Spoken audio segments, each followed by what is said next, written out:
Hello guys, ఈ రోజు మనం చూడబోయే anime I was reincarnated as the 7th prince. ఇది ఎపిసోడ్ 12 అనమాట. మర్చిపోకుండా కింద ఉన్న లైక్ బటన్ ని ప్రెస్ చేయండి. మీరు మన ఛానల్ని ఇప్పుడే ఫస్ట్ టైం చూస్తున్నారా? అయితే తప్పకుండా సబ్స్క్రైబ్ చేసుకోండి. సరే పదండి ఫ్రెండ్స్, అస్సలు టైం వేస్ట్ చేయకుండా మనం ఈరోజు ఎపిక్ లోకి వెళ్ళిపోదాం. ఎపిక్ స్టార్టింగ్ లోనే జైల్లో ఉన్న డెమన్ తన పవర్ చూపిస్తానని చెప్పి ఒక పవర్ ని చూపిస్తుంది కదా. దీనివల్ల అక్కడ ఒక రకమైన మన మానిపులేషన్ అనేది చేసి అట్మాస్ఫియర్ నుండి చాలా రకాల వేవ్ మొనాస్ ని క్రియేట్ చేస్తుంది. ఈ పవర్ ని యూజ్ చేసినప్పుడు నీ దగ్గర మ్యాజికల్ బ్యారియర్ ఉన్నా సరే దాన్ని నేను వేరే రిలేకి పంపించగలను. అసలు ఆ విషయం ఏంటో మీకు తెలుసా? ఏదైనా దాని కాంటాక్ట్ లోకి వస్తే అది మాయమైపోతుంది. దాని పేరు ది అంబ్రల్ మోటెస్పియర్. జైడో ఆ అంబ్రల్ మోటెస్పియర్ ను విసిరినప్పుడు కానీ సడన్ గా అక్కడ చూస్తే అది అలా మాయమైపోతుంది. అసలు దాన్ని ఏం చేశాడు, అది ఎక్కడికి వెళ్ళిపోయింది అని ఆలోచిస్తున్నారా? అది నువ్వు చేసిన పనే నేను కూడా చేశాను. అంటే నాకున్న చిన్న స్మెల్ ని బట్టి నేను హిట్ చేశాను అంతే. నువ్వు దాన్ని ఎలా మాయం చేశావు? నా అంబ్రల్ మోటెస్పియర్ అసలు ఎక్కడికి వెళ్ళింది? దాని మీద నా స్పేస్ కి సంబంధించిన స్పెషల్ మ్యాజిక్ యూజ్ చేశాను. నువ్వు చెప్పావు కదా ఏది టచ్ అయినా అది వేరే రిలేకి వెళ్ళిపోతుందని, అంటే డస్ట్ లా మారిపోతుందని. నేను అది ఎక్స్పెక్ట్ చేశాను. కానీ ఇంకో విషయం, నువ్వు దానికి ఒక వింతైన పేరు పెట్టావు. నాకు కూడా కొన్ని విషయాలు అనిపించాయి. నేను స్పెల్స్ చదువుతున్నప్పుడు వాటితో ఆడుకుంటున్నప్పుడు ఆలోచించాను, అది మాయమైపోతే ఏమవుతుంది నా స్పెల్, లేదా నీ స్పెల్ ఢీకొంటే ఏమవుతుంది అని కూడా నేను చాలా సార్లు ఆలోచించాను. నిజానికి ఆ రెండింటిని ఢీకొట్టించి కూడా నేను ట్రై చేశాను. ఇదంతా విని జైల్లో ఉన్న ఆ డెమన్ కి చాలా షాక్ అయిపోతుంది. హే, అసలు నీకు తెలుసా దాన్ని క్రియేట్ చేయడానికి ఎంత మాన అవసరమో? కానీ అక్కడ లాయిడ్ చెప్తాడు, నేను వాటిని టెస్ట్ చేశాను, నాకు చాలా ఇంట్రెస్ట్ గా అనిపించింది ఆ రెండు ఢీకొంటే ఏమవుతుందని. కానీ ఢీకొన్న తర్వాత ఏమైందో తెలుసా?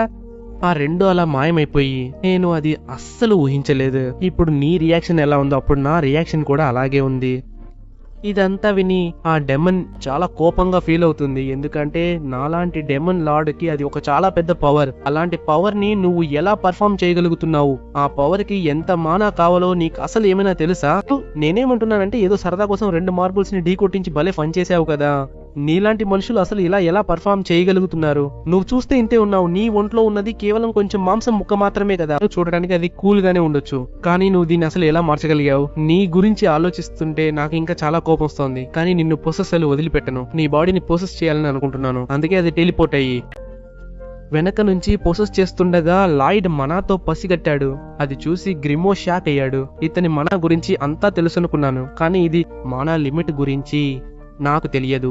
అప్పుడు లాయిడ్, నీ మీద నాకెందుకు ఇంత ఆసక్తి ఉందో తెలుసా? నేను కొడితే నువ్వు చనిపోతావా లేదా అని అడిగాడు. చనిపోవా? ఇతను ఇలా అంటున్నప్పుడే అక్కడ చాలా వస్తున్నాయి కదా. జేడ్ కూడా తప్పించుకోవడానికి ట్రై చేస్తున్నాడు. అయినా సరే అది నీకు తగిలేసింది. ఈ పక్కన వాళ్ళ టీం ని చూపిస్తున్నారు. అక్కడ చూస్తే వాళ్ళకి ఏమీ కనిపించడం లేదు కదా. వెళ్లేదారంతా మంచుతో నిండిపోయింది. అక్కడ మంచి టైంకి సిల్ఫా, లూరు వచ్చి భయంకరంగా అటాక్ చేయడం మొదలు పెట్టారు. ఇప్పుడు వాళ్ళకి కళ్ళు కనిపించకపోయినా నిజానికి వాళ్ళు ఒక రకంగా మూర్ఖులే అని చెప్పాలి. కానీ ఏంటో తెలియదు ఇలాంటి విషయాలు. నాకు ఇక్కడ ఏదో ఒక రకమైన స్వీట్ స్మెల్ వస్తుంది. మీరు దాన్ని మరీ ఎక్కువగా పీల్చకండి, ఎందుకంటే అది ఒక పాయిజన్. కానీ మీరు కంగారు పడాల్సిన అవసరం లేదు. అది మిమ్మల్ని ఏమీ చేయకుండా నేను చూసుకుంటాను, ఎందుకంటే దీనివల్ల మన అలైస్కి ఏమీ కాకూడదు. ఇలా అది సరే, కానీ నువ్వు ఇలాంటి విన్యాసాలు కూడా చేస్తావని నాకు అస్సలు తెలియదు. మీరేమంటున్నారు? ఇది నా లైట్ అవుట్ఫిట్. నేను ఇలా డాన్స్ చేస్తే చాలా ఈజీగా ఎగరగలను. ఇటు పక్క ఆల్బర్ట్ కి కూడా అక్కడ ఏమీ లేదు. నాకేమీ అర్థం కావట్లేదు. అంటే ఇలాంటి టైంలో మనం ఏం చేయాలో తెలియట్లేదు. ఎందుకంటే ఇక్కడ వెలుతురు వస్తేనే మనం ఏదైనా చేయగలం. సూర్యుడు ఇంకా ఉదయించలేదు, కానీ ఈ పాటికి సూర్యుడు రావాలి కదా. ఎందుకు సూర్యుడు రాలేదు? వాళ్ళు కూడా పైకే చూస్తున్నారు. పైన అంతా చీకటిగానే ఉంది. ఇది నిజంగా రాత్రా? ఇటు పక్క జైలు లోపల ఉన్న ఆ డెమన్ ని చూపిస్తున్నారు. ఆ డెమన్ అందులో అలా ఇరుక్కుపోయింది. అది బయటికి రావాలని ఎంతగానో చూస్తున్నా, అది ఎంత ట్రై చేసినా సరే బయటికి రాలేకపోతోంది. నేను ఇప్పుడు ఏదో ఒకటి చేయాలి, లేకపోతే ఇది నన్ను కూడా పూర్తిగా మింగేస్తుంది. ఎందుకంటే ఇది నా శిష్యుడిని కూడా వదిలిపెట్టలేదు. నా దగ్గర ఉన్న ఒకే ఒక దారి అద్దం వదిలి నేను వెళ్ళిపోవడం. నేను తప్పించుకోవాలని ఎంత ట్రై చేసినా అది నన్ను లోపలికే లాగుతుంది. అక్కడ జేడ్ లా ఉన్న ఆ డెమన్ చెప్తోంది, హే 7th, నేను జేడ్ ని. నువ్వు ఆ స్పెల్ తో అటాక్ చేయడం వల్ల ఆ డెమన్ చనిపోయింది. నేను మళ్ళీ తిరిగి వచ్చేసాను. నన్ను కాపాడు 7 అని అస్సాసిన్ గిల్డ్ లో ఉన్న వాళ్ళందరి పేర్లు చెప్తున్నాడు. కానీ ఒకానొక సమయంలో జైలు లోపల ఉన్న ఆ డెమన్ కోపంతో నాకు ఎవరి గురించి పట్టదు, నీ గురించి అసలే పట్టదు, ఎవరైనా సరే ఆ పిచ్చి వెధవని చంపేయండి అంటుంది. ఇది విన్న వెంటనే ఆయుధాన్ని వాడి నీ పవర్ యూస్ చేయగానే అక్కడ జేడ్ లోపల ఉన్న డెమన్, జేడ్ ఇద్దరు కూడా మాయమైపోతారు. అంతే, అంతా అయిపోయింది అనుకుని వెళ్తుంటే వెనకాలే జేడ్ ఆత్మ నిలబడినట్టు అతనికి అనిపిస్తుంది. అక్కడ జేడ్ ఆత్మ కూడా థ్యాంక్ యూ చెప్తోంది. ఇది చూస్తున్న మిగతా వాళ్ళందరికీ కూడా అది చూసి చాలా హ్యాపీగా అనిపిస్తోంది. ఇప్పుడు సీన్ పాస్ట్ లోకి వెళ్తుంది. అక్కడ ఏం జరిగిందో చెప్తున్నారు. ఇలాగే లాయిడ్ గురించి అతను ఆల్రెడీ తన టీం వాళ్ళందరికీ చెప్పి ఉంటాడు. అంటే లార్డ్ 7 అని ఒక ఆయన ఉన్నాడు. ఆయన గురించి మీరు ఎప్పుడైనా విన్నారా? లేదు, ఎందుకంటే అతని పేరు కూడా ఎవరికి తెలియదు. మీకు అతని గురించి అస్సలు తెలియదు. అతను పుట్టినప్పుడు అక్కడ టపాసులు కాల్చారు, కానీ అవి నిజంగా టపాసులు కావు. నిజం చెప్పాలంటే అది అతని మ్యాజిక్. తనే దాన్ని అన్లీష్ చేశాడట. అతని దగ్గర చాలా రకాల టాలెంట్స్ ఉన్నాయి. అతని దగ్గర ఉన్న పవర్ తో మన ఆకలిని, మన బాధల్ని కూడా అతను దూరం చేయగలడు. మనం మళ్ళీ స్వేచ్ఛగా ఉండొచ్చని, సూర్యుడిని చూడొచ్చని ఆ అబ్బాయి అనుకున్నాడు. అవునా? మరి అలాంటప్పుడు ఈ రకమైన స్టోరీస్ అన్నీ మాకెందుకు చెప్పావు? దీనికి బదులు మనం ఇంకేదైనా వేరే పని చేయొచ్చు కదా. నువ్వేమంటావు? ఒకవేళ ఇది నిజమైతే నువ్వు ఏం చేస్తావు? నేను ఆ ఫ్రెండ్స్ కి లొంగిపోయి పూర్తిగా అతనికి సర్వ్ చేస్తాను. అయితే విను, రాసి పెట్టుకో, నువ్వు కూడా అలాగే చేయాల్సి ఉంటుంది. అక్కడ వీళ్ళంతా ఇలా ఫన్ చేస్తుంటే ఇవన్నీ తలచుకుని మన రిన్ చాలా హ్యాపీగా ఉంది. సీన్ ప్రెజెంట్ లోకి వస్తే ఇప్పుడు లాయిడ్ అక్కడ జేడ్ కోసం ఒక సమాధి కడుతున్నాడు. ఇది బానే ఉంది కదా? లేదు, అది సరిగ్గా లేనట్టు అనిపిస్తోంది. లేదు, కరెక్ట్ గానే ఉంది. కానీ మీరు షూర్ గా ఉన్నారా? అంటే దీన్ని ఒక్కదాన్నే విడిగా ఎందుకు పెట్టడం? మిగతావన్నీ అక్కడే ఉన్నాయి కదా. అలా అనలేము, ఎందుకంటే ఇది కేవలం ఒక ఫార్మాలిటీ కోసం మాత్రమే. పైగా జేడ్ బాడీ కూడా దొరకలేదు, ఎందుకంటే ఆ వాయిడ్ మొత్తాన్ని మింగేసింది మొత్తాన్ని. కానీ నేను చాలా ఆశ్చర్యపోయాను, మీరు దాన్ని ఎలాగోలా ఆ వాయిడ్ లోపలికి నెట్టేశారు. ఎందుకంటే అది చాలా స్లో అటాక్. అవును, అతని షాడో వుల్ఫ్ అటాక్ ని నేను ఆల్రెడీ డీకోడ్ చేసేసాను. అంటే నీ స్పెల్ ఎప్పుడు యాక్టివేట్ అవుతుందో నేను ఖచ్చితంగా తెలుసుకోగలను. అందుకే అది నన్ను ఎప్పుడు అటాక్ చేసినా నేను ఆటోమేటిక్ గా చాలా ఈజీగా తప్పించుకోగలను. కానీ మీరు నిజంగా చాలా ఆసమ్ అండి, ఎందుకంటే అది అంత పెద్ద కాంప్లెక్స్ స్పెల్.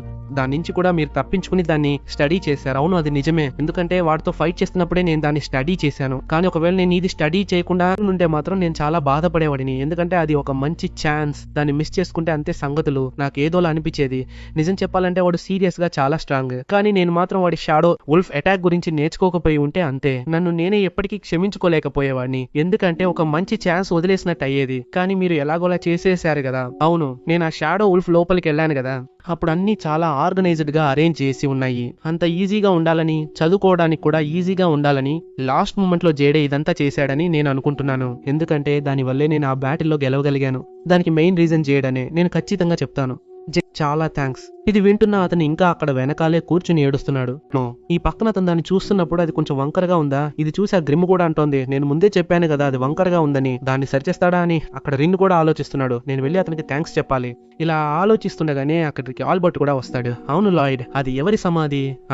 అది నేను ఇప్పుడు ఎలా చెప్పాలి? నాకు బాగానే అర్థమవుతోంది. అసాసిన్ గిల్డ్ మాజీ లీడర్ జేడ్, ఇది అతని సమాధే కదా. అసాసిన్ గిల్డ్ లోని వాళ్ళు నాకు కథ మొత్తం చెప్పారు, అందుకే అన్నీ తెలుసు. నీకు సోర్సరీ గురించి పూర్తిగా తెలుసు, అందుకే నీ దగ్గరికి వచ్చి హెల్ప్ అడిగారు, అంతేనా? అవును, మీరు చెప్పింది కరెక్టే. అక్కడ గ్రిమ్ కూడా అంటోంది, అంటే వాళ్ళు ఏదో కన్విన్స్ చేసి ఒక స్టోరీ క్రియేట్ చేసి చెప్పినట్టున్నారు. ఈ పక్కన ఆల్బర్టో చెప్తున్నాడు, నాకు వాళ్ళ స్టోరీ గురించి చాలా బాగా తెలుసు, ఎందుకంటే వాళ్ళే స్వయంగా నాకు అన్ని విషయాలు చెప్పారు. ఆ జైడ్ లోపల ఒక డీమన్ ఫేస్ ఉన్న డీమన్ లార్డ్ ఉన్నాడని, నువ్వే వాళ్ళని ఎదిరించాలని వాళ్ళు నాతో చెప్పారు. ఒక ఫెలో సోర్సర్ గా నీ హెల్ప్ అడిగారు కదా, అది నిజమే కదా. ఆ అసాసిన్ గిల్డ్ లో వాళ్ళు ఎలాంటి లైఫ్ గడిపారో అన్ని విషయాలు నీకు చాలా క్లియర్ గా చెప్పారు. ఆ తర్వాత నీ హెల్ప్ అడిగి, నీ హెల్ప్ తో నువ్వు వాళ్ళని ఓడించావు. నువ్వు వాళ్ళని ఓడించినందుకు నాకేం ఎలాంటి ప్రాబ్లం లేదు. నిజానికి నీ గురించి నాకు చాలా ప్రౌడ్ గానే ఉంది. నీ బ్రదర్ గా నేను గర్వపడుతున్నాను. నువ్వు చాలా దయగా, బలంగా ఉన్నావు. కానీ మేము ఆ హంతకుల బృందాన్ని పట్టుకున్నాము. ఇప్పుడు రిన్ కనిపించడం లేదు. తను త్వరలోనే దొరికిన తర్వాత తనని కూడా మేము తప్పకుండా పట్టుకుంటాము, ఎందుకంటే బయట ప్రపంచానికి వాళ్ళు నిన్ను కిడ్నాప్ చేసినట్టే కనిపిస్తుంది. అందుకే ఈ క్రైమ్ కి వాళ్లే బాధ్యులవుతారు. కానీ మేము వాళ్ళతో మాట్లాడి కూడా చూసాము. వాళ్ళు ఏం చెప్పారంటే వాళ్ళ లైఫ్ అంతా నీకే సర్వ్ చేస్తామని, నీ సేవలోనే ఉంటామని చెప్పారు. ఎలాంటి పనిష్మెంట్ ఇచ్చినా తీసుకోవడానికి వాళ్ళు రెడీగా ఉన్నారట. అక్కడ రిన్ ఇదంతా వింటోంది, కానీ వాళ్ళ రెస్ట్రిక్షన్స్ అవన్నీ అనవసరమని నేను నమ్ముతున్నాను. సరే లాయిడ్, ఇప్పుడు నువ్వు ఏం చేద్దాం అనుకుంటున్నావు? వాళ్ళని ఉంచుకోబోతున్నావా? ఒకవేళ నువ్వు వాళ్ళని ఉంచుకోవాలనుకుంటే, అంటే ఫాలోవర్స్ గా వాళ్ళు నీ వెనకాలే ఉండి ఏదైనా ఒక తప్పు చేసినా అంతే, ఆ నింద అంతా నీ మీదకే వస్తుంది. ఆ తర్వాత మా హౌస్ ఆఫ్ సలూమ్ లో ఉన్న వాళ్ళు కూడా నీ గురించి చాలా తప్పుగా మాట్లాడతారు. ఇప్పుడు నువ్వు ఏం చేద్దాం అనుకుంటున్నావు? అక్కడ చూసి షీరో గట్టిగా అరుస్తోంది, కానీ లాయిడ్ చేయి చూపించగానే అది చూసి అలా నిశ్శబ్దంగా అయిపోయింది కదా. నాకు ఇప్పుడు బాగా అర్థమవుతుంది ఆల్బర్ట్, నువ్వు నా గురించి చాలా కంగారు పడుతున్నావని. కానీ నేను ఇప్పుడు ఏమనుకుంటున్నానంటే వాళ్ళని నేనే స్వయంగా ముందుండి నడిపించాలనుకుంటున్నాను. ఇది విని అక్కడ ఉన్న వాళ్ళందరూ ఒక్కసారిగా షాక్ అవుతారు. నువ్వు నిజమే చెప్తున్నావా? అవును, నేను నిజమే చెప్తున్నాను. వాళ్ళ వల్ల ఏదైనా ప్రాబ్లం వచ్చినా నేనే బాధ్యత తీసుకుంటాను. నువ్వు చెప్తున్నావంటే ఓకే. నేను ఇక్కడే ఉన్నాను, అందుకే ఇది చెప్తున్నాను. నిన్ను ఎవరూ గౌరవించరులే, అది వదిలేయి. ఏ ప్రాబ్లం ఉన్నా నన్ను కాంటాక్ట్ చేయి, నేను హెల్ప్ చేస్తాను. ఎందుకంటే నువ్వు నా ప్రియమైన తమ్ముడివి. నీకు ఎలాంటి ప్రాబ్లం వచ్చినా నేను నీకు హెల్ప్ చేస్తాను. కానీ ఒకటి, నువ్వు ఇప్పుడు చాలా బాగా బతుకుతున్నావు. అంతకు మించి నువ్వు చాలా ఖుషీగా ఉన్నావు. బుస్సుమనే శబ్దం రావడంతో అతను దాన్ని నిమరడం మొదలు పెట్టాడు. వెనక ఉన్నవాళ్ళు అది చూసి సంతోషించారు. అందరూ అలా సంతోషంగా ఉండగా అక్కడికి పాము వస్తుంది. ఏం విన్నానంటే లాయిడ్ ఇక్కడ ఇరుక్కుపోయాడట, అందుకే మీరు పరిగెత్తుకుంటూ వచ్చి కాపాడారట. అందుకే నేను అంత దూరం నుండి లాయిడ్ కోసం, ఆల్బర్ట్ కోసం ఇక్కడికి పరిగెత్తుకుంటూ వచ్చాను. కానీ మీరు ఇప్పుడు కంగారు పడాల్సిన అవసరం లేదు. నాకు తెలియదు, నేను దీనికంటే పైకి వచ్చాను, అంతా నేనే చూసుకుంటాను. కానీ ఇప్పుడే తను నోటీస్ చేస్తాడు. అందరూ తనని ఒకలా చూస్తున్నారు. ఎందుకంటే అంతా అయిపోయాక తను వచ్చింది. అక్కడ తావుకు కూడా అర్థమవుతోంది. అక్కడ ఒక సమాధి ఉంది. ఈ మెయిడ్ నన్ను ఇలా ఎందుకు చూస్తుంది అసలు? అంటే అంతా అయిపోయిందా ఏంటి? ఏంటో అంతా అలాగే అనిపిస్తుంది నాకు. నేను వచ్చి మిమ్మల్ని తప్పు చేశానా అనిపిస్తోంది. నేను వచ్చి మిమ్మల్ని ఇంటరప్ట్ చేశానేంటి? సరే నేను వెళ్ళిపోతాను అని ఆమె పరిగెత్తడం మొదలు పెడుతుంది. ఏయ్ సెల్వా, నువ్వు వెళ్ళి ఆమెను ఆపు. నేను తనకి థ్యాంక్స్ చెప్పాలి. ఆ రోజు తను మనల్ని కాపాడింది కదా. సరేలే, నేను వెళ్ళి ఆపుతాను. ఇటు పక్క గ్రిమ్ కూడా అంటోంది, మీరు నిజంగా చాలా దయగల లాయిడ్ అని. అలా అని చెప్పలేం, ఎందుకంటే వాళ్ళ వల్ల నేను చాలా కొత్త రకాల సోర్సరీని సృష్టించగలను. దానికి వాళ్ళ సహాయం చేయబోతున్నారు. ఇటు పక్క తౌ కూడా అందరినీ లాక్కెళ్తోంది. అక్కడికి వెళ్లేటప్పుడు రేని అని చూస్తుంది. ఆ తర్వాత అక్కడ ఉన్న వాళ్ళందరి తాళ్లను విప్పేస్తారు. లాయిడ్ మమ్మల్ని తనతో ఉంచుకోవడానికి ఒప్పుకున్నాడని వాళ్ళకి అర్థమవుతుంది. కానీ జేడ్ చెప్పినట్టే అంతా జరిగిపోయింది. దీని తర్వాత వేరే సీన్ చూపిస్తారు. ఇక్కడ అందరూ ఉన్నారు. ఆల్బర్ట్ కూడా అంటున్నాడు, ఈ రోజు మన ఫార్మాలిటీస్ అన్ని పక్కన పెట్టి రిలాక్స్ అవుదాం.